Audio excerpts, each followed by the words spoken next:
On April 10, 1963, the U.S. Navy's most advanced nuclear submarine, USS Thresher, vanished with 129 people aboard during a routine test. For decades, the official story blamed her crew or bad luck. Then an undersea drone reached her shattered wreck, and what investigators discovered inside did not just confirm hidden flaws. It exonerated the doomed men and forced the Navy to rewrite submarine safety forever. But how did the pride of the fleet become the trigger for a tragedy no one saw coming? USS Thresher was unlike any submarine the world had seen. At 278 feet in length and displacing 4,369 tons underwater, she was a giant among her Cold War peers. Her nuclear reactor pushed her to speeds exceeding 30 knots, but it was not just raw power that set her apart.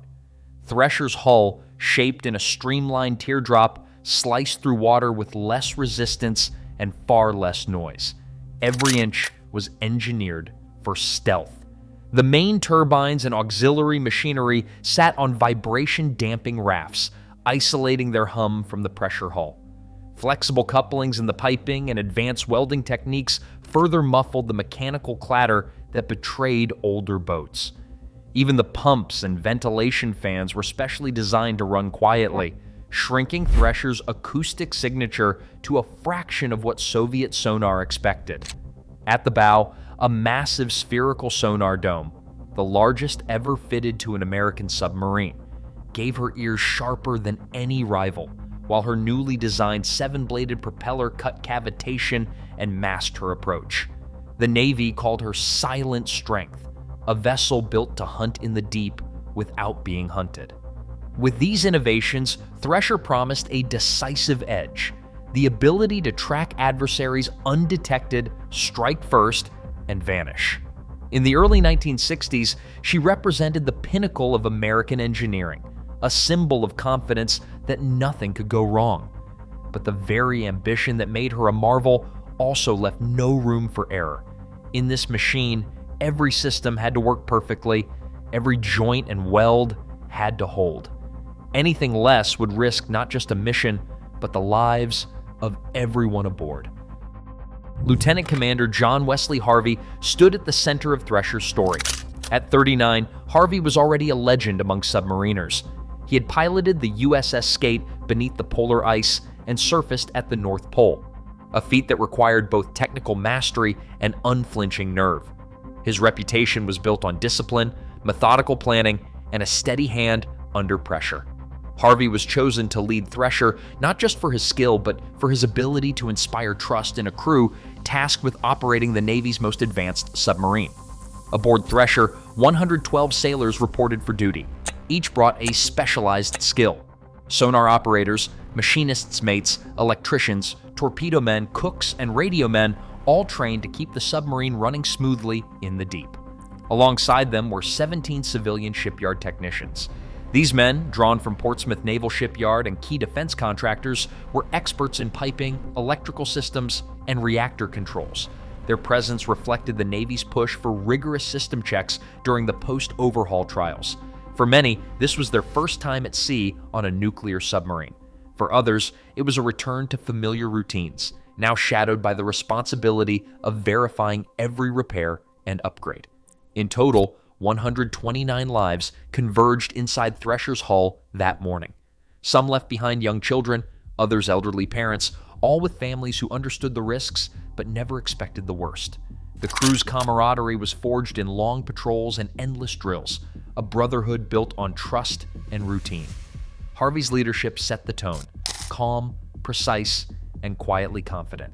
On April 10, 1963, every man aboard carried out his duty, believing in the strength of their vessel and the skill of those beside them. On April 9, 1963, Thresher slipped away from the Portsmouth Naval Shipyard at 8 a.m., her crew and civilian specialists alert and focused. The destination was a patch of open Atlantic, 220 miles east of Cape Cod, where the submarine would prove her readiness after months of overhaul. At 11 a.m., Thresher rendezvoused with the submarine rescue ship USS Skylark, a surface vessel equipped to monitor the trials and respond in case of emergency. The protocol for these deep diving tests was strict and deliberate. The submarine would descend in a controlled spiral, pausing every 100 feet to check for leaks, structural strain, or any sign of trouble. Each stop meant a thorough sweep. Gauges calibrated, valves tested, communications confirmed.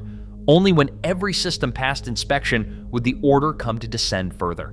This methodical approach was not new to Thresher's crew. They had completed more than 40 test depth dives before, each one a rehearsal for the demands of wartime patrol.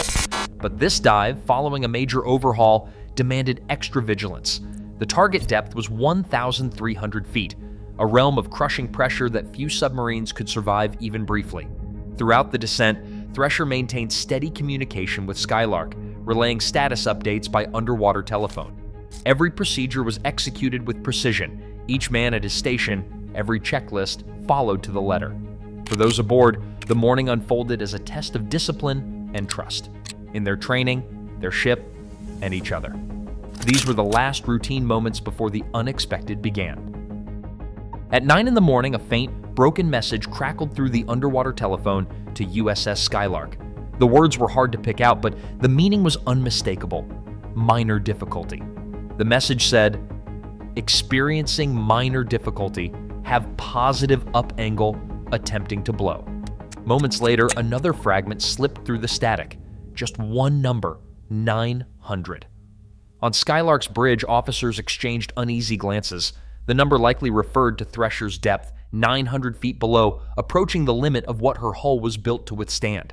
The crew on Skylark tried to respond, sending queries and instructions, but no answer came back. For several long minutes, the only reply was silence punctuated by the hiss and pop of the underwater phone.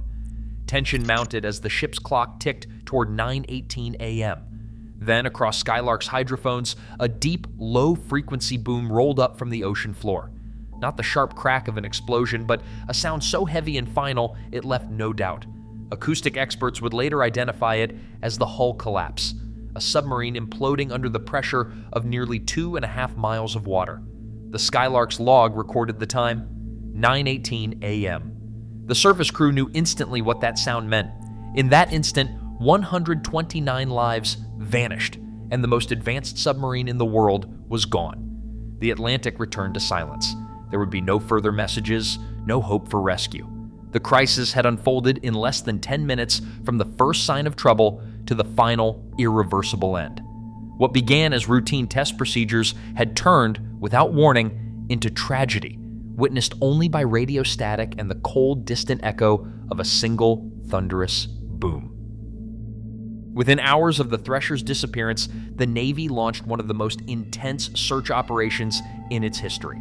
Ships and aircraft swept the Atlantic, but the ocean's depth, over 8,000 feet at the suspected location, posed a challenge beyond anything rescuers had faced before. The USNS Mizar, a research vessel equipped with the latest deep-sea sonar, arrived at the search area on June 25, 1963. Using side-scan sonar, Mizar methodically traced the seafloor, mapping every contour and anomaly.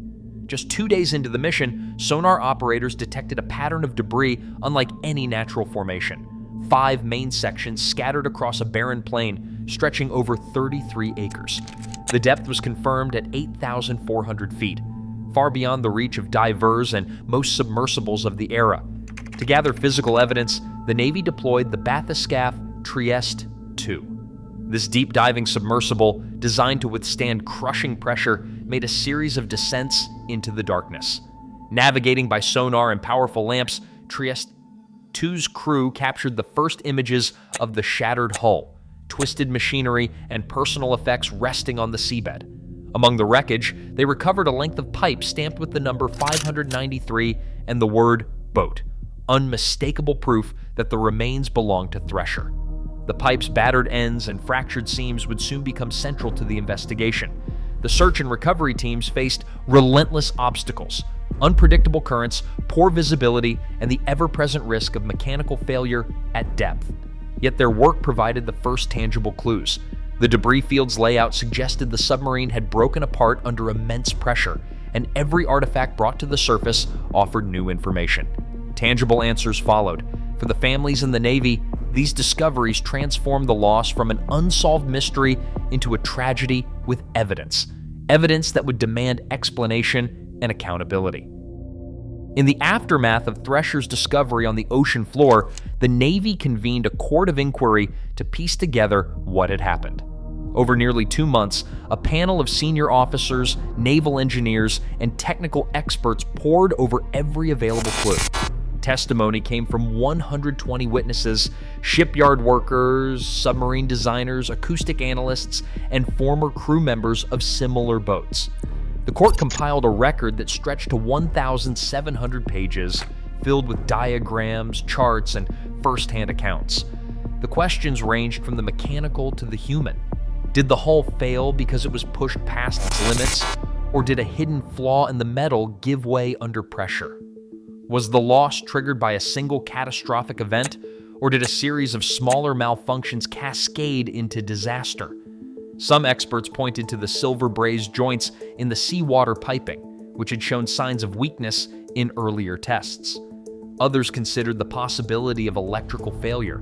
Perhaps saltwater spray had shorted out vital control panels or even shut down the nuclear reactor at the worst possible moment. There was also debate about the ballast system. If the pipes or valves froze or clogged, the crew could have lost their only means of surfacing. Not everyone agreed on the weight of each factor. Some believed crew response time might have made a difference, while others argued no amount of training could have overcome a sudden, catastrophic failure at such depths. The court's provisional findings pointed to a likely combination of mechanical breakdown and system vulnerabilities, but without direct access to the wreck's interior, the evidence was circumstantial. The official record closed with more questions than answers, and the families of the lost waited for proof that would not come for decades. A remotely operated vehicle equipped with millimeter-scale 4K cameras and guided by a team of metallurgists and forensic engineers descended through 2 miles of Atlantic darkness to reach the Thresher's final resting place. The images it captured rewrote the story. Where the hull had split, the vehicle's lights revealed fractured silver-brazed pipe joints, each break displaying the telltale signs of brittle failure, porosity, and corrosion. Analysis confirmed what earlier investigators had only suspected. 14% of these critical joints sampled from similar submarines showed flaws invisible to the naked eye. The evidence was now irrefutable. The team traced the chain of failure in 4 relentless steps. First, a silver-brazed joint in a seawater line ruptured under pressure. The vehicle's 3-dimensional models mapped the exact point of failure, showing how a high-pressure jet of salt water sprayed across the compartment. Second, the spray struck an electrical panel, its surface still marked by corrosion and pitting, shorting out circuits and triggering an automatic reactor shutdown. This sequence was visible in the alignment of failed pipes and scorched panel faces, matching the submarine's original schematics. With the reactor scrammed, Thresher lost all propulsion. Third, the crew attempted an emergency blow of the ballast tanks.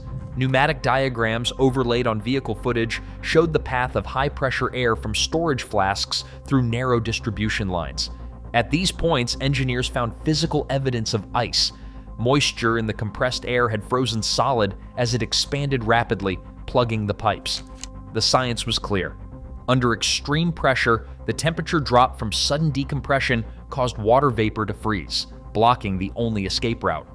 Fourth, with no way to surface and no power to fight the descent, the submarine continued downward until the hull collapsed at 2,400 feet. Every step in this cascade was documented with precision. Fractured metal, scorched insulation, ice-blocked valves. The vehicle's digital forensics provided the definitive answer. The Thresher's loss was not the fault of her crew, but the result of hidden vulnerabilities in her design and construction, now revealed in microscopic detail. In December 1963, the Navy's leadership signed off on a sweeping overhaul of submarine safety. The program was called Subsafe. Every new submarine and every overhaul of an existing one would now be subject to the most rigorous standards in the world. No weld, pipe, or valve would go undocumented. Every joint in seawater systems, down to the last fitting, had to pass not just visual checks, but ultrasonic and radiographic inspection. Quality assurance teams tracked each step, creating a paper trail for every component every repair, every test.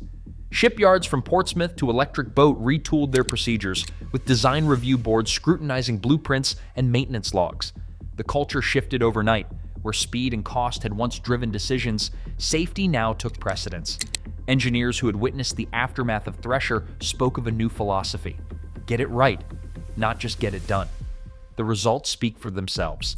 Since Subsafe went into effect, not a single U.S. submarine certified under the program has been lost to flooding, implosion, or hull failure. More than 220 nuclear-powered submarines have sailed under these protocols, logging millions of miles beneath the sea. The only nuclear submarine lost after Thresher, USS Scorpion, had not yet been retrofitted to Subsafe standards. For 6 decades, the program has stood as a bulwark against the kind of disaster that claimed Thresher, an unbroken record unmatched by any other Navy. The drive for accountability did not end with engineering reform. For years, families and historians pressed for full disclosure. In 2020, after decades of advocacy, the Navy released more than 3,600 pages of declassified documents. These records revealed the complexity of the failures, design shortcuts, incomplete testing, communication gaps, and the relentless pace of Cold War production. No single person or crew was to blame. The documents made clear that Thresher's loss was a tragedy born of institutional blind spots, not individual negligence. The story that once ended in silence now stands as a case study in how a catastrophe can force a system to confront its own limits and change forever. No U.S. submarine certified under the Subsafe program has been lost since Thresher. Proof that 129 lives reshaped an entire fleet's future. Yet every innovation carries risk, and each system we trust demands relentless scrutiny. The ocean never forgives oversight. Engineering humility, learned in tragedy, is the only safeguard between ambition and abyss. That lesson still writes the rules, 8,400 feet down and counting.